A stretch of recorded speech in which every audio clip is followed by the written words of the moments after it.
Hello बच्चों, क्या हाल चाल। देखो, इसमें जब क्लास 11th में जब तुम आते हो तो इसमें केमिस्ट्री में कितना चैप्टर, जैसे पहले कुछ ज़्यादा चैप्टर्स थे लेकिन इस समय चैप्टर तुम्हारे रिड्यूस हुए हैं। कुछ चैप्टर रिड्यूस होने के बाद से तुम्हारे में टोटल 9 चैप्टर हैं। टोटल 9 चैप्टर हैं, जिसमें से पहला चैप्टर आता है रसायन विज्ञान की कुछ मूलभूत अवधारणाएं, दूसरा आता है परमाणु की संरचना, तीसरा आता है तत्वों का वर्गीकरण एवं गुणधर्मों में आवर्तिता, चौथा आता है रासायनिक बंधन तथा आणविक संरचना, पांचवा आता है ऊष्मागतिकी, छठा आता है साम्यावस्था। उसके बाद से भाग 2 में आता है अपचोपचय अभिक्रिया, जिसको 7वां चैप्टर कहा जाता है, और कार्बनिक रसायन कुछ मूलभूत सिद्धांत एवं तकनीकें 8वां चैप्टर आता है, जिसमें आईपीएससी नोमेनक्लेचर वगैरह पढ़ा जाता है। और कुछ मूलभूत सिद्धांत एवं तकनीकी हैं इसके, जो हम बताएंगे तुमको।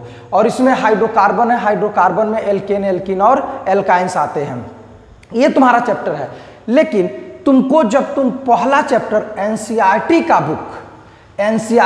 बुक जब तुम पहले चैप्टर को पलटते हो, ये रसायन की कुछ मूलभूत अवधारणाएं, तो बहुत ही टफ लगता है। तुम कुछ पढ़ोगे तो कहोगे अरे यार कितनी कहानियां लिखा है, तो कुछ समझ में नहीं आ रहा है, कहानी के तौर पे लिखा गया है, तो कुछ समझ में नहीं आ रहा है। लेकिन जब उसको बार बार पढ़ोगे ना, तब तुमको लगेगा कि ये बहुत ही आसान है, ये बहुत ही आसान है।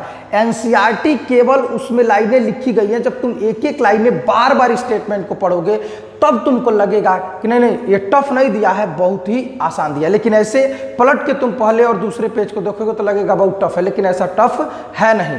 बस वो तुम कितना तैयारी करते हो, कितना घंटा पढ़ते हो, कितना समय देते हो, ये उस पर डिपेंड करता है। अब पता चले कि तुम पढ़ ही नहीं रहे हो और कह रहे हो कि अरे यार बहुत टफ है, नंबर नहीं आ रहा है, तो नंबर कैसे आएगा?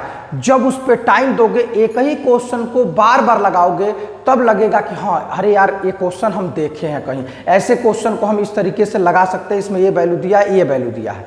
लेकिन कब? जब प्रैक्टिस करोगे तब, ठीक है ना। तो इसीलिए मान के चलो कि क्लास 11th में केमिस्ट्री टफ नहीं है, केवल ये तुम्हारा वहम है, सोच है कि ये बहुत टफ है। जब पढ़ना शुरू करोगे तो तुमको लगेगा कि इसमें कुछ भी टफ नहीं है और बहुत ही आसान है।